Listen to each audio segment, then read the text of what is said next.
The Galactic Senate chamber floated in the silent heart of the Andromeda Nexus, a vast ring of polished obsidian and humming energy fields where the fate of 1,000 worlds was decided.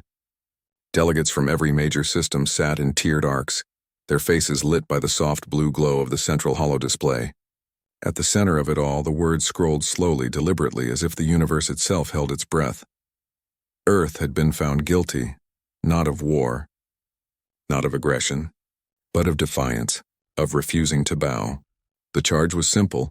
Humanity had ignored repeated orders from the Galactic Concord to halt its deep space mining operations, dismantle its independent AI research labs, and surrender control of its off-world colonies. Earth's representatives had argued that these were matters of sovereignty, that humanity had earned its place among the stars through grit and innovation, not through obedience. But the Senate did not care for arguments from fringe species. The vote was called. One by one, the council members cast their judgment. The Krell hegemony, with their armored carapaces and cold, clicking voices, voted yes. The Lumari Collective, their translucent skin shimmering with emotion they no longer felt, voted yes. Even the neutral systems, those who usually abstained, pressed their approval seals without hesitation. They feared what Earth might become if left unchecked, a species that built cities in deserts, that walked on the moon before it could feed all its children, that turned war into peace and then peace back into progress. That kind of species could not be trusted. The final count appeared in bold. Unblinking letters, 9-87 in favor, 0 opposed, 13 abstentions. Unanimous enough. The sentence was immediate. Earth would be declared a Class 5 non-compliant world. All trade suspended. All communication severed. All human vessels ordered to stand down or be destroyed. Within 6 solar cycles, Earth would either submit fully to Concord oversight or face total quarantine, cut off from the galaxy forever. Senator Lyra Voss of the Krell hegemony rose from her seat, her voice sharp as fractured glass. "Let this serve as a lesson to all fringe species," she declared, her words echoing through the chamber and across 1,000 relay stations. Defiance ends in erasure. On Earth, the news hit like a silent earthquake. There were no explosions, no sirens, just the quiet hum of billions of devices lighting up at once with the same message. In Houston, Texas, Daniel Carter stood in his small backyard, his hands still greasy from fixing the solar inverter on his roof. His tablet lay on the picnic table, screen glowing with the Senate's verdict. His 8-year-old daughter Lily peeked out the back door, her eyes wide. "Dad, are we in trouble?" Daniel didn't answer right away. He looked up at the sky, not at the stars, but at the thin layer of atmosphere that had protected them for so long. He thought of the old NASA patches his grandfather kept in a drawer, of the first rover that crawled across Mars, of the fusion reactor he'd helped design that now powered half of Texas. All of it. Useless now. According to the galaxy. "No, Lily," he finally said, forcing a calm he didn't feel. "We're not in trouble. We're just being watched." In Chicago, Nora Ellis sat on the edge of Lake Michigan, her bare feet in the cold water. She'd been collecting water samples for a study on microplastic decay when her wristband buzzed. The Senate's announcement played in a soft whisper through her earpiece. Around her, people stopped walking. Some cried. Others stared at their phones in stunned silence. A man nearby kicked a bench, then sat down and buried his face in his hands. Nora didn't move. She watched the waves lap against the shore, steady and patient. She remembered her college professor saying that life always finds a way, through ice, through fire, through darkness. Humans had survived ice ages, plagues, world wars. They'd split the atom and stitched genes together. They'd sent messages into the void, hoping someone would answer. And now the answer had come, not with curiosity, but with a gavel. She stood up, brushed the sand from her jeans, and walked back to her lab. Her team was already there, gathered around the main screen, faces grim. No one spoke. They didn't need to. The look in their eyes said everything. This wasn't the end. It was a beginning. Across the planet, the same quiet shift happened. In Nairobi, engineers rerouted power grids to hidden backup systems. In Oslo, programmers began scrubbing public networks of Concord-linked protocols. In Jakarta, shipbuilders quietly reopened dry docks that had been closed for decades. No orders came from governments, because governments were paralyzed, debating surrender or resistance. But the people didn't wait. They knew what had to be done. The conquered expected panic. They expected riots, pleas, maybe even a futile show of force. What they didn't expect was silence. Not the silence of fear, but the silence of focus. The kind of silence that comes before a storm builds its strength. In Geneva, the last official Earth delegate to the Senate, Ambassador Ruiz, stood alone in the empty human embassy. He deleted every file, wiped every server, and locked the doors behind him. As he walked away, he looked up at the night sky and smiled faintly. "You think you've won," he murmured. "But you just handed us a reason to become something you can't even imagine." Back in Houston, Daniel tucked Lily into bed. She held up a small model of the old International Space Station, its solar panels chipped from years of play. "Will we still go to space, Dad?" He sat on the edge of her bed, brushing hair from her forehead. "Yes," he said, "but not the way they want us to. We'll go our way." Outside, the city lights flickered, not from a blackout, but from a coordinated test of the new decentralized grid. Somewhere in the desert, a forgotten missile silo powered up for the first time in 50 years. In the ocean depths, autonomous drones began mapping new routes beneath the radar, and high above, in silent orbit, a handful of civilian satellites shifted their trajectories, forming a pattern no one in the conquered would recognize. Yet, the Galactic Senate had ruled against Earth. They believed the vote was final. They believed humanity would crumble under isolation. They believed their judgment was absolute. They were wrong. And that single, unanimous vote would become their final mistake. The Concorde enforcement fleet arrived 3 months after the Senate's verdict, sliding into Earth's orbital space like shadows cast by a dying sun. Their ships were sleek and silent, built not for war but for control, long, needle-thin vessels with sensor arrays that pulsed like slow heartbeats. They took position around the planet without firing a shot, without broadcasting a threat. They simply blocked every lane in and out, severed every satellite link, and waited. Their message was clear: you are alone now. On the ground, life did not stop. But it changed. Cities dimmed their lights not from fear but from strategy. Power grids rerouted through hidden channels. Public broadcasts switched to local loops, then to encrypted mesh networks that bounced signals from rooftop to rooftop, car to car, phone to phone.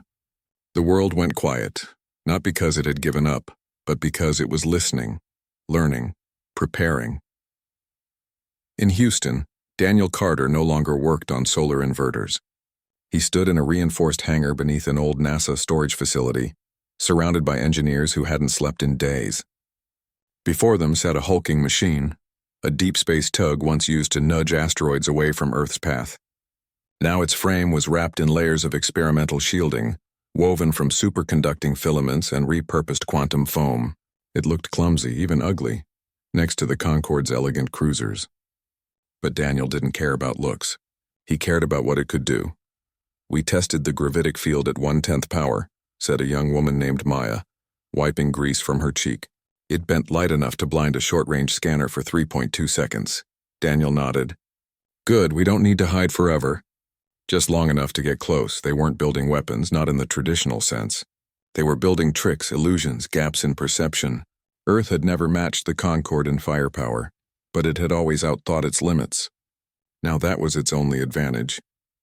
Meanwhile, in Chicago, Nora Ellis stood on the deck of a research vessel in the middle of Lake Michigan.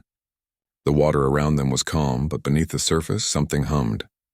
Her team had spent weeks adapting sonar resonance tech, once used to track whale migrations, into something far more disruptive. By syncing low-frequency pulses across thousands of underwater nodes, they could create interference fields that mimicked solar flares or magnetic storms. To an alien sensor array, Earth's oceans would look like chaotic noise, hiding everything beneath. "It's ready," said Leo, a quiet oceanographer with a knack for signal theory. "We can blanket the Atlantic in under an hour if needed." Nora looked at the horizon. "They think oceans are just water. They don't know we've turned them into shields." Across the planet, similar efforts unfolded in silence. In the deserts of Arizona, farmers retrofitted irrigation drones with micro-jammers that scattered false heat signatures. In the mountains of Nepal, monks in ancient monasteries helped power hidden relay stations using geothermal vents. In Antarctica, scientists sealed themselves inside ice-buried labs, working on algorithms that could predict Concorde patrol patterns by analyzing their past movements, like reading footprints in snow. No one gave orders from the top. There was no central command. Instead, a new kind of coordination emerged, organic, decentralized, human. People shared blueprints through old video games, hid code in music files, passed coordinates through poetry posted on public boards. The conquered watched Earth's surface with their satellites, but they saw only what Earth wanted them to see, a planet resigned to its fate. But beneath that calm surface, a storm was gathering. The conquered grew confident. Their daily reports noted no hostile activity, population compliance stable, 0 attempts at communication. Their commanders relaxed. Patrol rotations became predictable. Ships followed the same paths, scanned the same zones at the same times. They assumed Earth had accepted its sentence. They mistook stillness for surrender. They did not notice the small things. The way certain weather balloons lingered too long in the upper atmosphere. The way commercial cargo drones occasionally vanished from tracking for a few seconds, just long enough to drop a package into the ocean. The way every child's tablet now ran a harmless-looking puzzle app that, in the background, helped simulate evasion routes for future missions. Daniel's team completed the first prototype of their stealth tug. They called it Wren, small, quick, and easily overlooked. On a moonless night, they launched it from a disguised silo in New Mexico. It rose silently, its gravitic field bending starlight around it like water around a stone. For 17 minutes, it orbited undetected, slipping between Concorde sensor sweeps. Then it returned, landing in a dry lake bed with barely a whisper. In the debrief, Daniel didn't smile, but his shoulders relaxed for the first time in months. "They don't see us," he said. "Not yet." Nora's team ran their first full-scale test over the Pacific. A Concorde scout drone passed overhead, scanning for energy signatures. Below, the ocean erupted with false signals, phantom reactors, ghost ships, entire cities that didn't exist. The drone circled twice, then moved on, logging the area as geologically unstable. Nora allowed herself a small laugh. "Let them think our planet is broken," she said. "It'll make what comes next even sweeter." Time passed. The blockade held. But Earth was no longer waiting. It was weaving a net, one thread at a time, one mind at a time. The Concorde believed they had caged a species. But cages only work if the animal inside believes it's trapped. Humanity had never believed that. In basements, garages, university labs, and forgotten military bunkers, people worked not for glory, not for revenge, but for the simple, stubborn truth that no one else would protect their home. They didn't wear uniforms. They didn't salute flags. They fixed engines, coded signals, grew food, taught children, and in between they built the tools that would one day turn the tables. The conquered saw silence and called it defeat. But silence can also be the sound of a billion minds working in unison, each one a spark in the dark. And soon, those sparks would ignite. The conquered fleet drifted in perfect formation near the far side of the moon, their silver hulls catching the pale light of a distant sun. Routine patrol. Standard sweep. Nothing to report. Captain Vex of the cruiser Varelian Dawn sipped his nutrient broth and watched the sensor logs scroll by. Empty space, cosmic dust, the occasional meteor fragment. Earth had been quiet for weeks. Too quiet. But the Senate had assured them the humans were broken. No threat remained. Then the Varelian Dawn vanished. One moment it was there, a steady blip on every nearby ship's display. The next, nothing. No explosion. No distress call. No energy surge. Just silence. The other cruisers scanned the area, fired probe drones, even sent a shuttle to investigate. They found no debris, no radiation, no trace at all. It was as if the ship had never existed. At first, the Conquered Command dismissed it as a system glitch, maybe a rare quantum fluctuation in the lunar shadow. But when the scout vessel Kestra's Eye disappeared 2 days later while monitoring the asteroid belt, panic began to stir. Then came the third loss, a supply frigate near Mars, cut off mid-transmission while reporting unusual gravitational readings. The Senate demanded answers. Fleet commanders reviewed every log, every image, every second of data. They found nothing. No weapons fire, no cloaked attackers, no signs of sabotage. Earth's surface remained dark, its cities dim, its signals silent. Yet their ships kept vanishing. What they didn't know was that Earth had stopped playing by their rules. Deep beneath the Rocky Mountains, in a command center carved into solid granite, Daniel Carter watched a small red dot blink out on his screen. That was the third conquered vessel erased from existence in 10 days. He didn't cheer. He didn't even smile. He just turned to Maya and said, "Run diagnostics on Ren 2. We're going again tonight." The secret wasn't firepower. It was physics, humanity's oldest ally. While the conquered relied on brute force shields and plasma cannons, Earth scientists had spent the quarantine studying something older, stranger, micro-wormholes. Tiny, unstable folds in space-time, lasting less than a second, impossible to detect unless you knew exactly when and where to look. They couldn't be used for travel, not safely. But they could be used as traps. Using repurposed asteroid deflection thrusters and quantum-entangled decoys disguised as drifting space junk, Earth's teams lured Concorde ships into precise coordinates. At the exact moment a ship entered the zone, a controlled energy pulse would trigger a micro-wormhole. The ship would be pulled in, folded through a sliver of warped reality, and crushed into non-existence before it could send a signal.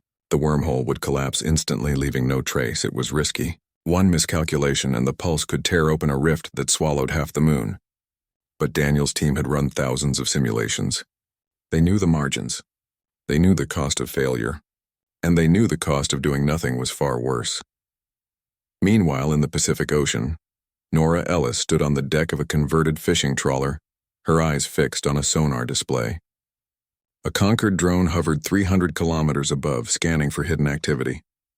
Below the waves, thousands of autonomous buoys pulsed in perfect rhythm, flooding the area with false signals, phantom reactors, ghost fleets, entire cities humming with power that didn't exist. The drone circled once, twice, then moved on, logging the region as geologically unstable, no signs of intelligent activity. Nora exhaled. "They still think oceans are just water," she said to Leo, who stood beside her, arms crossed. Let them keep thinking that. Her team had done more than jam signals. They'd turned Earth's oceans into a living shield.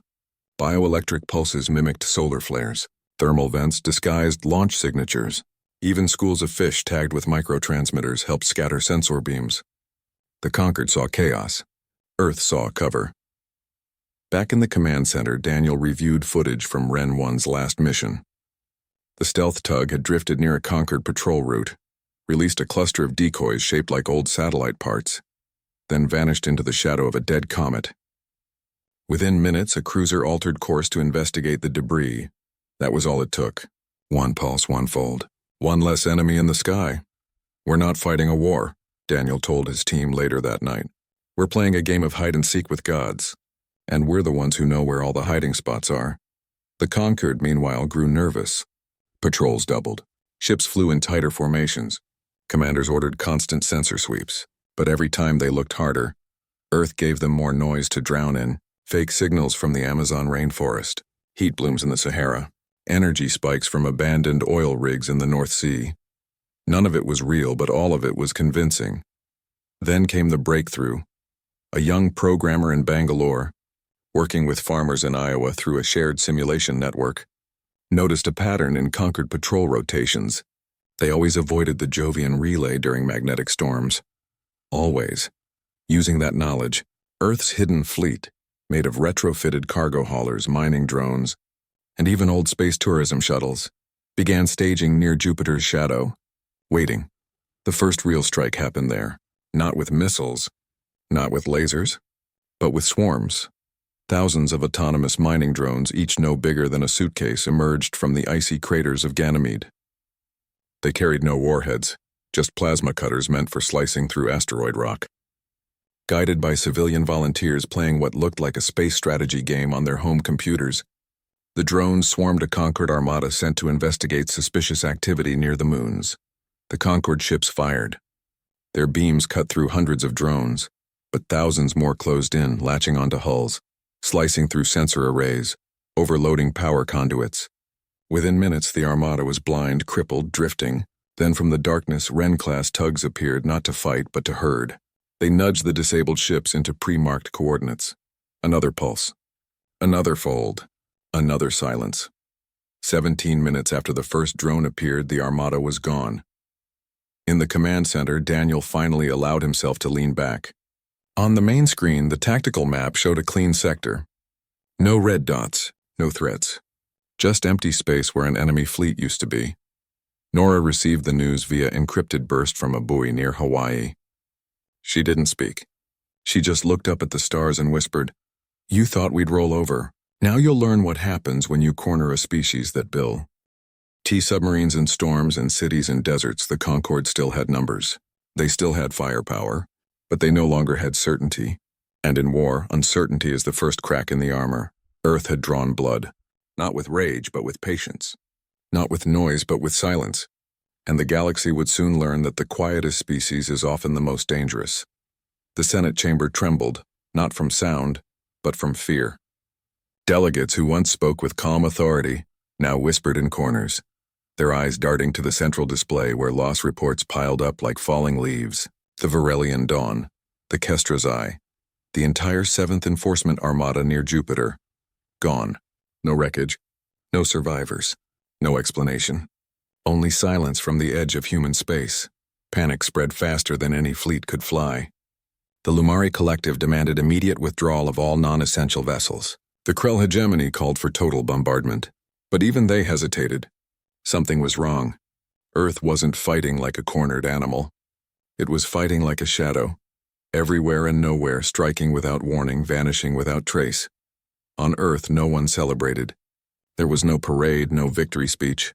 People simply kept working. In Nairobi, engineers linked solar farms to hidden battery arrays buried beneath old subway tunnels. In Oslo, teenagers coded swarm algorithms inside retro gaming consoles, their fingers flying over keys as they guided drone patterns across simulated skies. In Jakarta, shipbuilders welded hull plates in flooded dry docks, using tidal currents to mask the sound of their work. The conquered had assumed humanity needed governments, armies, and factories to resist. They were wrong. Earth resisted with classrooms, kitchens, and community centers, with farmers sharing weather data that doubled as evasion maps, with musicians embedding frequency codes in new songs, with children solving orbital puzzles that unknowingly optimized real strike paths. It wasn't a war machine. It was a living network, and every person was a node. Daniel Carter stood in the command center, watching a live feed from a drone near Saturn's rings. A Concorde supply convoy drifted in formation, unaware that thousands of ice mining bots, repurposed and armed with nothing but focused microwaves, were closing in from the shadow of Enceladus. The bots didn't attack. They simply overloaded the convoy's comms relays with bursts of static shaped like solar wind. Confused, the lead ship signaled for backup. That was the mistake. Within minutes, 3 Wren-class tugs emerged from the rings, silent and dark. They released a cloud of reflective chaff that scattered sensor beams. Then, using precise gravitic pulses, they nudged 2 of the supply ships into a pre-calculated fold zone. The micro-wormhole opened and closed in less than a heartbeat. 2 ships gone. The rest scattered in chaos. Back on Earth, Daniel turned to Maya. "They're learning to fear empty space," he said. "That's our advantage." Meanwhile, Nora Ellis coordinated a different kind of battle. From a floating lab off the coast of Chile, she oversaw the deployment of the latest biojamming array. Thousands of modified plankton, engineered to emit low-level electromagnetic pulses, were released into the Humboldt current. As they drifted toward the equator, they created a living fog that scrambled long-range scans. To the conquered, the entire South Pacific now looked like a storm-racked wasteland. Perfect cover for the hidden launch bays being activated beneath Easter Island. Her team had also cracked something bigger. By studying old progenitor ruins found deep in the Mariana Trench, structures older than human civilization, they discovered that certain resonant frequencies could temporarily disrupt artificial gravity fields. They tested it on a captured Concorde probe. 1 pulse and the probe's internal systems collapsed like a house of cards. Now every coastal city had hidden emitters ready to fire that frequency the moment a warship entered low orbit. The tide had turned, not with a single blow, but with 1,000 small ones. The conquered could no longer trust their sensors. Their patrols grew hesitant. Their supply lines frayed. Ships that once flew in proud formation now kept wide distances, scanning constantly, jumping at shadows. Then came the Jovian relay. The Concorde, desperate to reclaim control, sent their largest remaining force, a dreadnought-led fleet of over 200 vessels, to crush what they believed was Earth's main shipyard hidden in the asteroid belt. They arrived to silence. No defenses, no signals, just drifting rocks and dead comms buoys. What they didn't see were the miners. For months, Earth had been quietly converting asteroid mining drones into weapons, not by adding guns, but by rewiring their navigation systems to act as a single mind.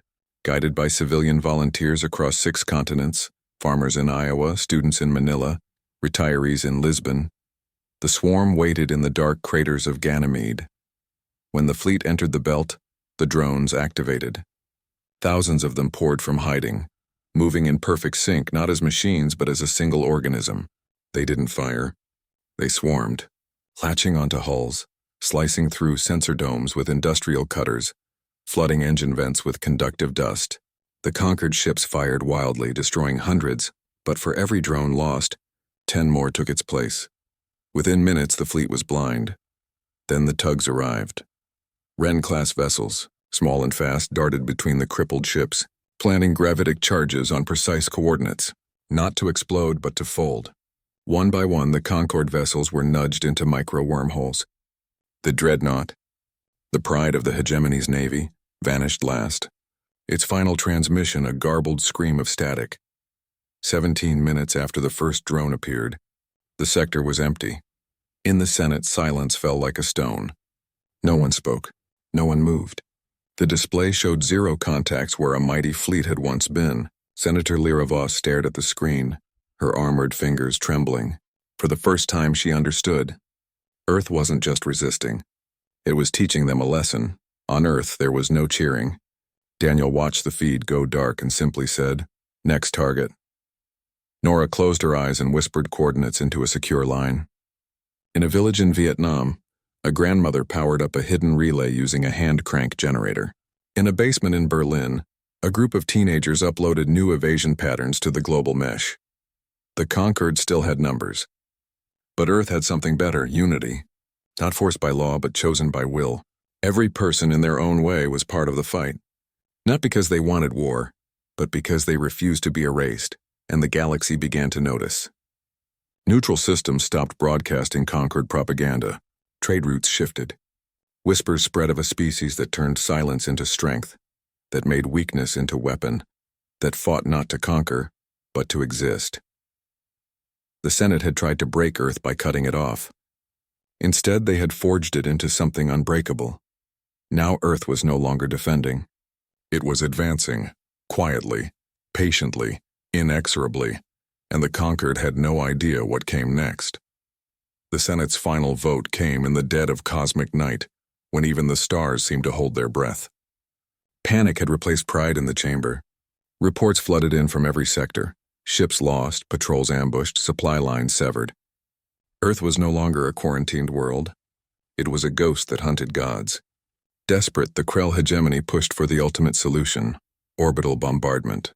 Wipe the surface clean, end the threat forever. The motion passed with trembling hands and hollow eyes. The dreadnoughts powered up their planet cracker cannons, their cores glowing with enough energy to crack continents. But before the first shot could fire, every Concorde vessel in the system received a transmission. Not through official channels, not from any known frequency. It came through every screen, every speaker, every comms unit, even those long thought secure. The image was simple: Earth rotating slowly, bathed in blue and green light. Overlaid on its surface were thousands of red markers pulsing like heartbeats. Each one sat in a tectonic fault line, an ocean trench, a polar ice cap. Places the conquered had ignored as geologically dead. Then a voice spoke. Calm, female, human. You ruled against us. You called us primitives. But you never asked what we've been building while you watched from your gilded chambers. These aren't missiles. They're resonance keys. Activate your weapons and we activate ours. Not to destroy you, but to wake the dormant defense systems left behind by the progenitors.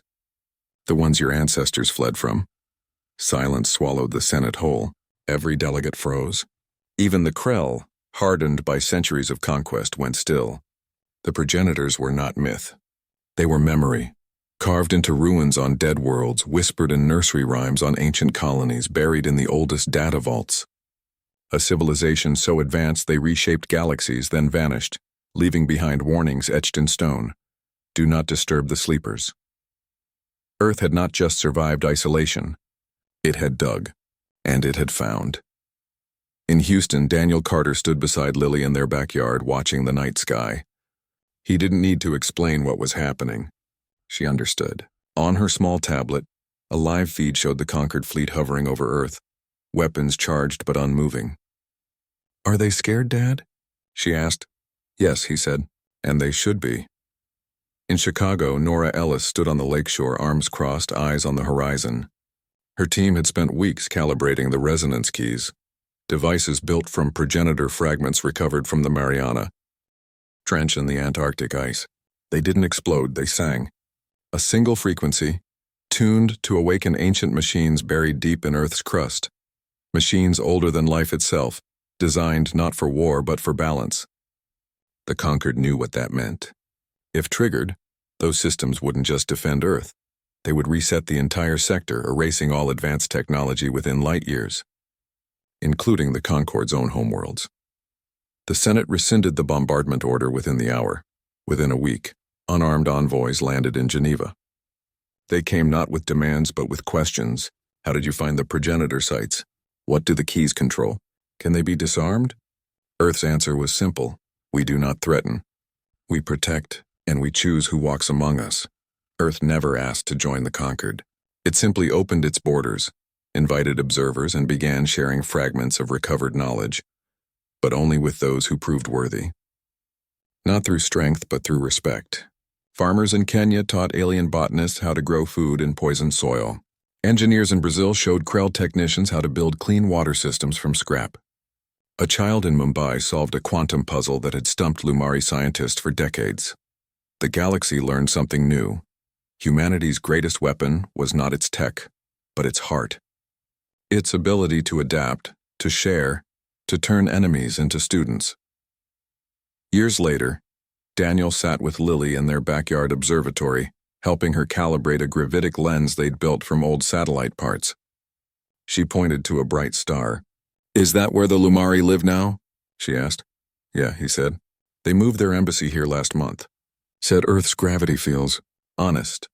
Nora led an international team studying alien coral reefs blooming in the Pacific, life forms seeded by progenitor terraforming systems, now thriving thanks to human care. She often thought of the Senate's final mistake. They had judged humanity by its past, its wars, its mistakes, its noise. They never saw its future, quiet, steady, relentless. The Concord still existed, but it was changed. The old Senate was dissolved. In its place rose a new council, one where Earth held no special seat, yet its voice carried weight simply because it had earned trust. Not through force, but through patience. Not through fear, but through example. In the galaxy, it no longer saw Earth as a fringe world. It saw it as a teacher, a reminder that the most dangerous species isn't the one with the biggest guns. It's the one that never stops learning, adapting, and remembering. The vote against Earth had been meant as an end. Instead, it became a beginning. For humanity, for the galaxy, for everything that came after. And the Senate? They never voted against Earth again.